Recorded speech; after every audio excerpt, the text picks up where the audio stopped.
And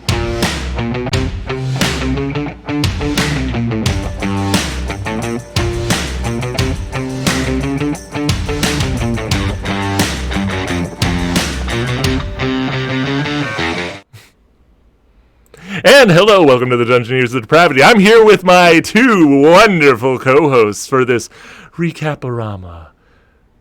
You want to say hi, co-hosts? Hi, co-host. God damn it. And we're back to A&A all over again. Now, what's up, guys? Hi-ho.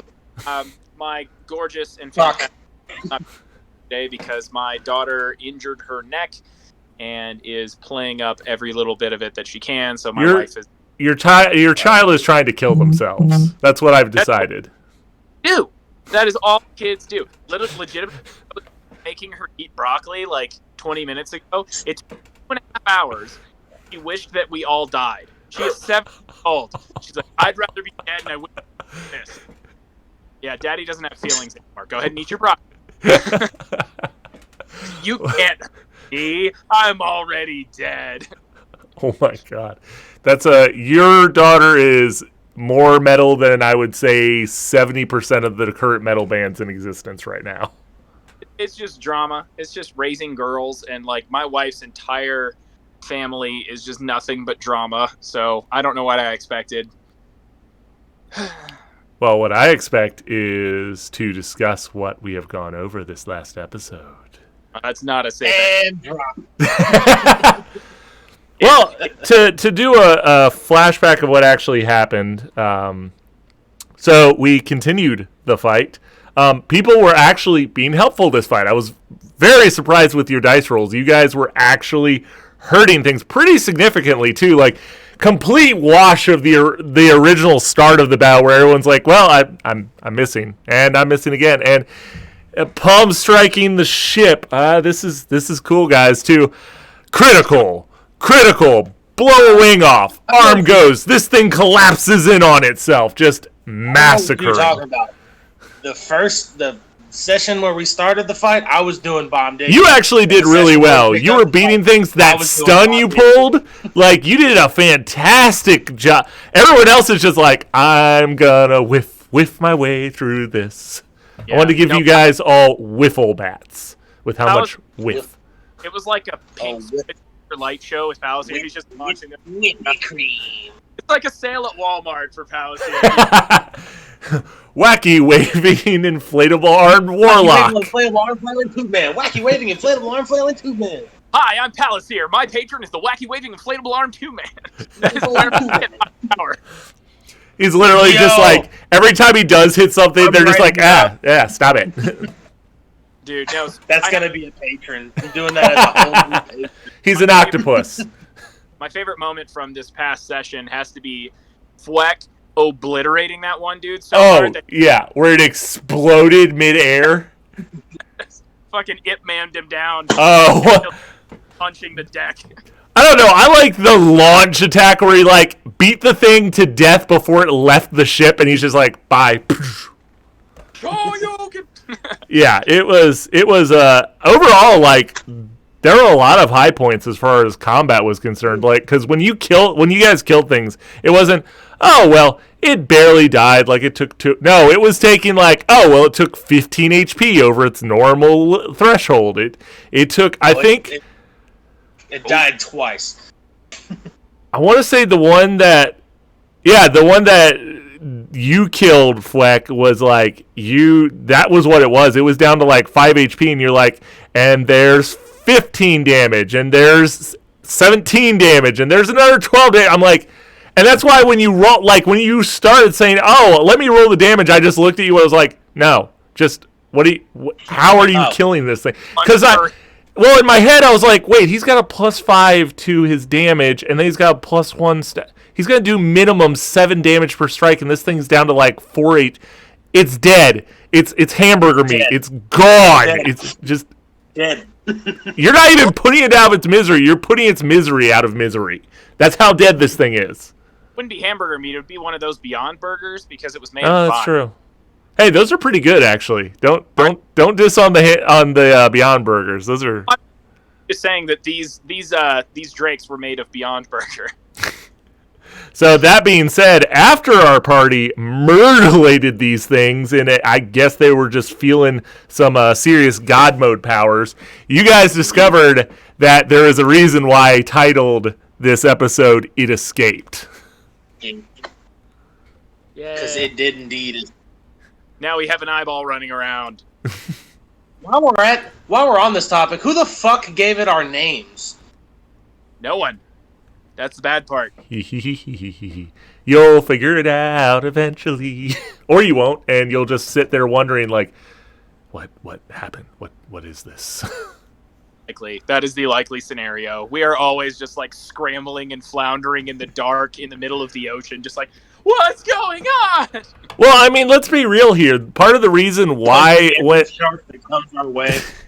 Part of the reason why when I was trying to figure out who I wanted to be in this party, I selected you guys was because I get tired of these like well thought out parties where they're like, oh, we're going to band together and we're going to know exactly what's going on because everything is just spoon fed to us. No, I wanted it where if this actually happened, like we were in this world with these gods and everything, and you all of a sudden found out you were the chosen one, you wouldn't be like, well, I've got these powers, I have to fulfill my purpose. You'd be like, fuck, I got shit to do. I got ice cream in the car.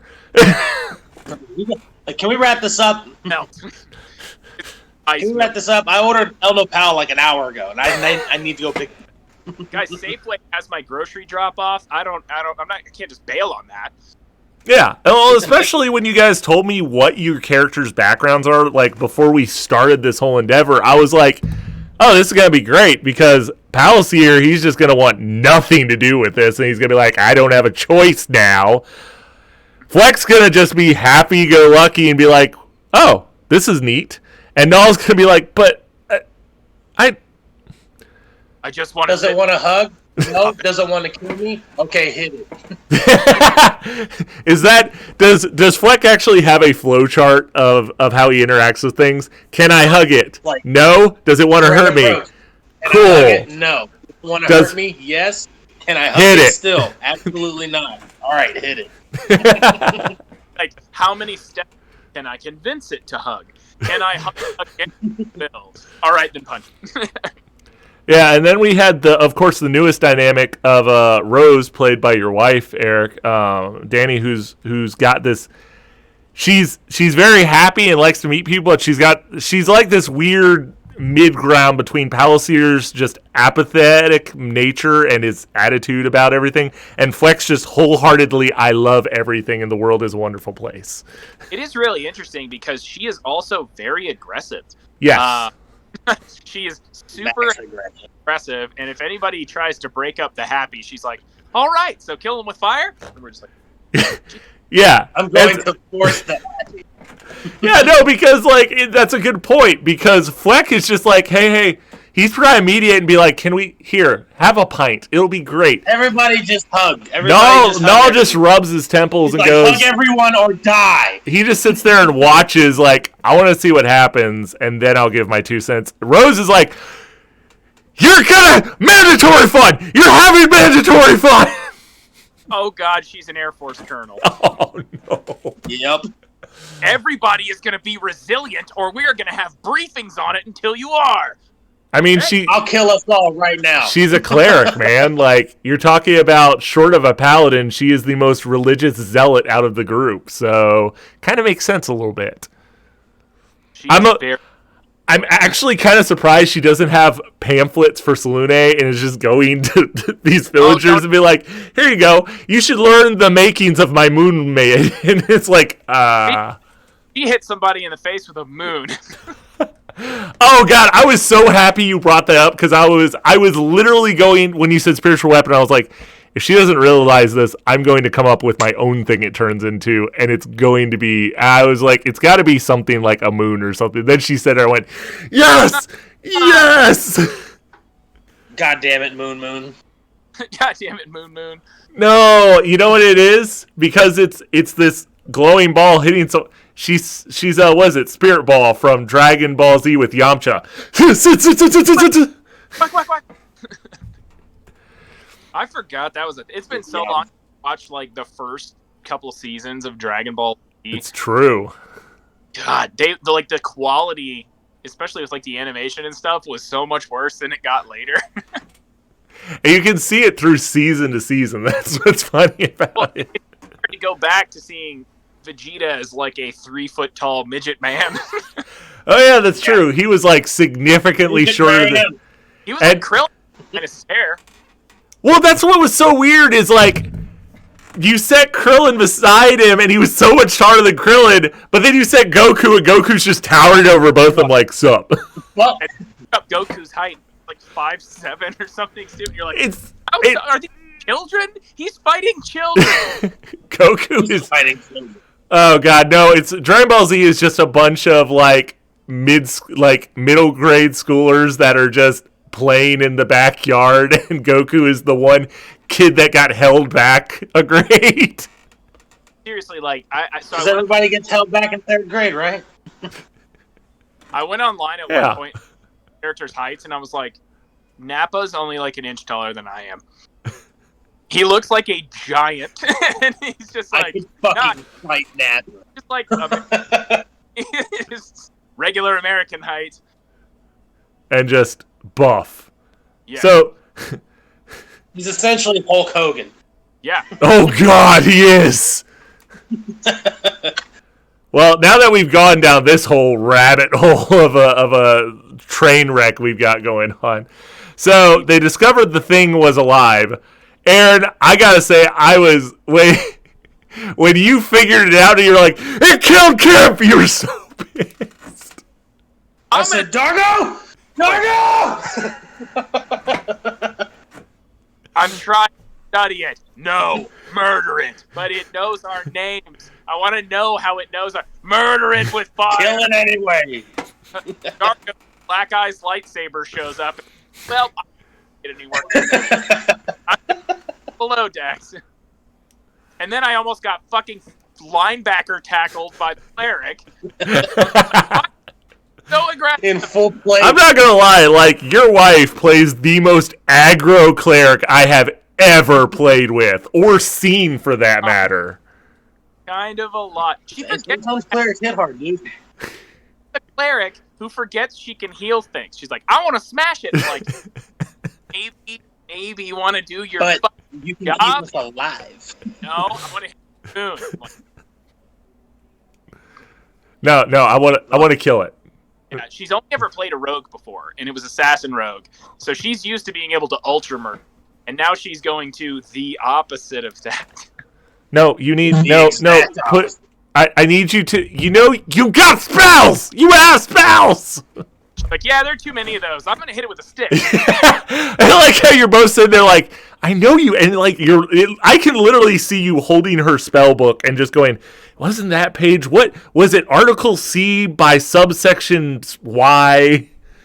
15.4.4 in the TO for clerics. Yes. I'm not casting it. I'm hitting it with a stick. It's pretty fantastic. Yeah, so everybody figured out the thing in the cave is alive, and it's actually it does talk and it does have a mind. It's not just some abomination that was there to either guard the cave or just eat things. It is presumably like of grave mind situation from Halo, and I was like, we can communicate with this thing, neat, and then it didn't talk to me, and then it spikied my hand and ran off, and Palsier's like, I tried to be your friend. I mean, it didn't run off. I did say that crumbled away. Like, it disappeared. It, dusted like the others. Like, when you crushed it, it shriveled up and began to flake away into dust like the other parts that Dargo were killing. Not before stabbing you. Not before stabbing you in revenge. I thought the eye had gotten away. Just No. like roll. No, it did not. I thought this was like a Pirates of the Caribbean wooden eye situation where it's just rolling around the ship. Nobody move! It dropped me brain. Yeah, and then of course I really was glad that I finally got to have Dargo wander around and talk to everybody individually. I've been wanting to do that for a while, but there hasn't been a good situation up till now. he got so aggressive with Palliser. Palliser's done nothing but love. And he was just like, hey, you want me to chop off your head? Palliser's like, not really, no. You intimidated? Palliser's like, no, I've been through worse in the last 3 days. So you're not going to intimidate a man who has been wrapped up in barbed wire by a god. Well, I don't think when I was doing that with Dargo, I don't think that was his intention. I think more of it was to let you know, hey, you guys are stuck here with me, and I'm here by my own volition, and frankly, I'm sick of being kind of carted around and not being told everything. I love that everybody just takes out their frustrations on Palliser. Well, oh, hey, on. Hey, if you see Palliser, let him know I'm looking for him. Hey, cleric. Oh, she's asleep.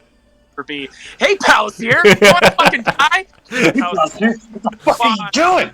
Well, I mean, the whole reason that I was like, which ways can I go with this is because out of everyone, the only one that has caused any aggro out of Dargo has been Palliser. Everyone else has been like, oh yeah, let me just tell you my life story right that I've got here now.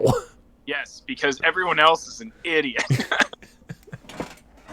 And everyone else is a servant of Satan, so there's that. Yeah, that helps with that. Hey, I'm being coerced into kidnapping people to join Satan.